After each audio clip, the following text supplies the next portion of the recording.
श्रवण करने के लिए न रुकें। जिसका हृदय कथा श्रवण के लिए व्याकुल हो जाए, समझ लो उस पर मेरे ठाकुर की बहुत बड़ी कृपा है। वरना तो इस दलदल में ऐसे फंसा दिए गए हैं हम, इस दलदल में इतने फंस गए हैं हम कि हम निकल नहीं सकते, चाह करके भी नहीं निकल सकते। अगर हम प्रयास भी करते हैं ना तो नीचे जाते हैं, ऊपर नहीं आते। दलदल का सीधा सिद्धांत है। और किसी ने हमें फंसाया नहीं है, यह भी बात सीधी सी है। किसी ने हमें पकड़ा नहीं है, न पत्नी पकड़े है, न परिवार पकड़े हैं, न पुत्र पकड़े हैं, न मित्र पकड़े हैं।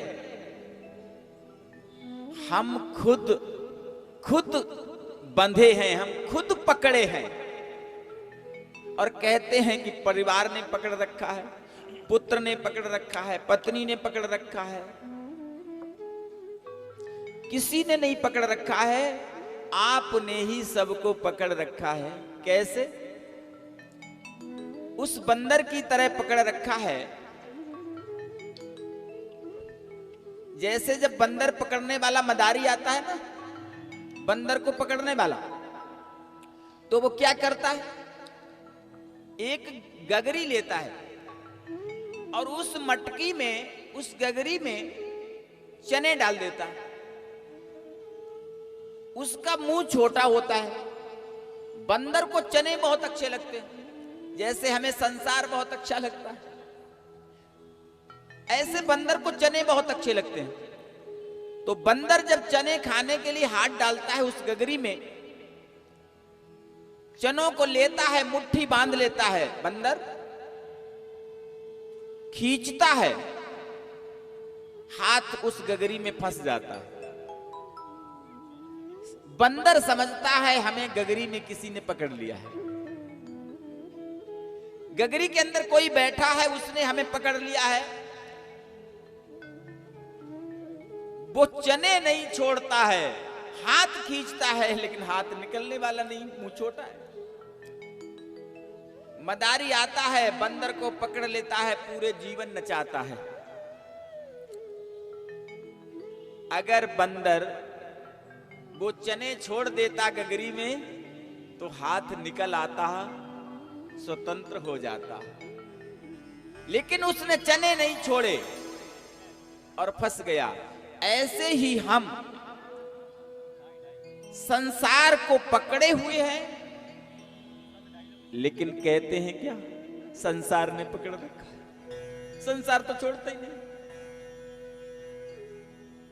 क्या करें प्रभु?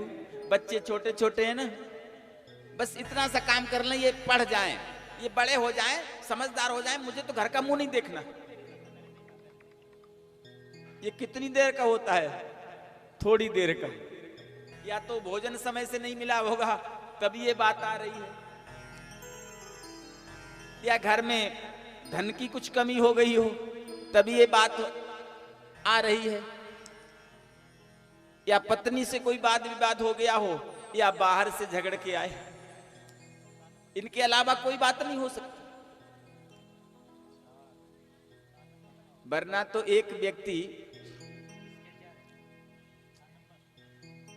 था जिसके पास कबीरदास जी पहुंचे। कबीरदास जी पहुंचे, उसने प्रणाम किया। एक बात साफ तौर से बताना चाहता हूं। आज जो संक्रमण हो रहा है, आज जो परिवार में दूरियां बढ़ रही हैं, आज जो ये मां और बाप में, पुत्र आपस में ये जो प्रेम कम हो रहा है, इसका कारण कहीं न कहीं कुछ मां के जो आधुनिक संस्कार जो बदल रहे हैं, इनका भी योगदान है। ध्यान। क्या? धुंधली और कोई पात्र नहीं है। धुंधली तो एक पात्र कथा में हमारे लिए ये खड़ा किया गया है। हम में से ही धुंधली है, हम में से ही धुंधकारी है। ध्यान रखना, ये कथा हमारे जीवन की कथा है।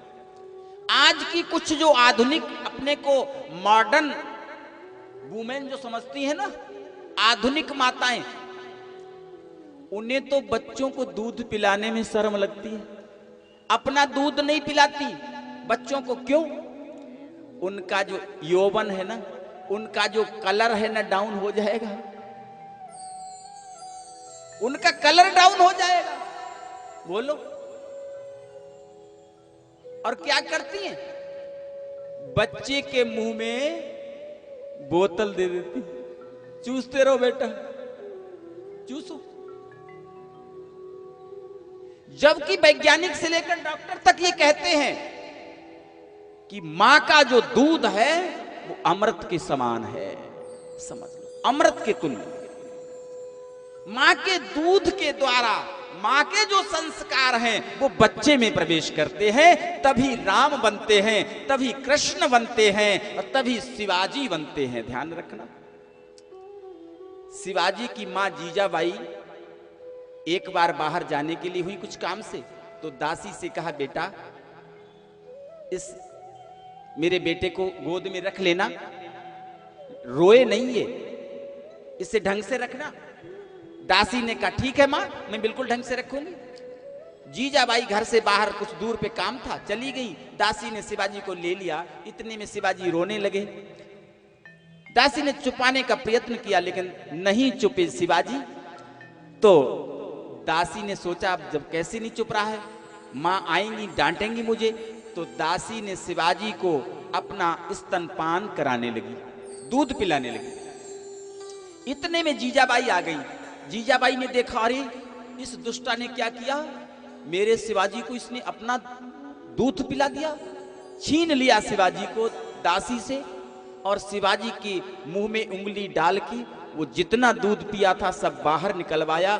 जल पिला पिला करके सारे दूध को जब तक जल साफ नहीं निकला तब तक बंद नहीं किया, और कहा, दासी ये तो भगवान की बहुत बड़ी कृपा हुई जो मैं समय पे आ गई, नहीं तो दासी ये मेरा शिवाजी नहीं बनता, वरना किसी का दास जरूर बन जाता, क्योंकि तेरे संस्कार मेरे शिवाजी के अंदर प्रवेश कर जाते। ध्यान रखना, इतनी ताकत है मां के दूध में, इतनी ताकत। लेकिन होता क्या है, उल्टा हो रहा है। हमारा स्वास्थ्य कमजोर न हो जाए, हमारा मेकअप, हमारा चेहरे का मेकअप कमजोर न पड़ जाए, हम ग्लैमर कहीं न लगे, इसलिए हम संतानों को बिगाड़ रही हैं, आने वाली भावी पीढ़ी के संस्कारों को समाप्त कर रही हैं। ऐसा नहीं होना चाहिए। और ये बोतल का क्रम ये नहीं खत्म होता है, ध्यान रखना। ये खत्म कहां पे होता है? छोटा जब बच्चा होता है ना, तो आप लोग दूध की बोतल दे देती, तो बेचारा चूसता रहता है दूध की बोतल। थोड़ा और बड़ा हो जाता है ना, 12, 13, 14 साल का, तो फिर वो दूसरी बोतल पीता है, लिम्का, थम्स अप, ड्यू, ये पीने लगता है। और जब और बड़ा हुआ ना जवान, तो बोतल से उसका पुराना रिश्ता है ना, तो फिर बोतल खुलने लगती है। और उसका परिणाम क्या होता है? उसके मित्र जब पूछते हैं काफी समय बाद, बोले अब कहाँ हैं? बोले अब अस्पताल में हैं। क्या हो रहा है? बोले बोतल चढ़ रही है, और क्या होगा? बोतल से शुरू और बोतल पर ही जीवन समाप्त हो जाता है। ध्यान रखना, इसलिए संस्कारों का बहुत बड़ा महत्व, बहुत बड़ा। आज धुंधली ने उस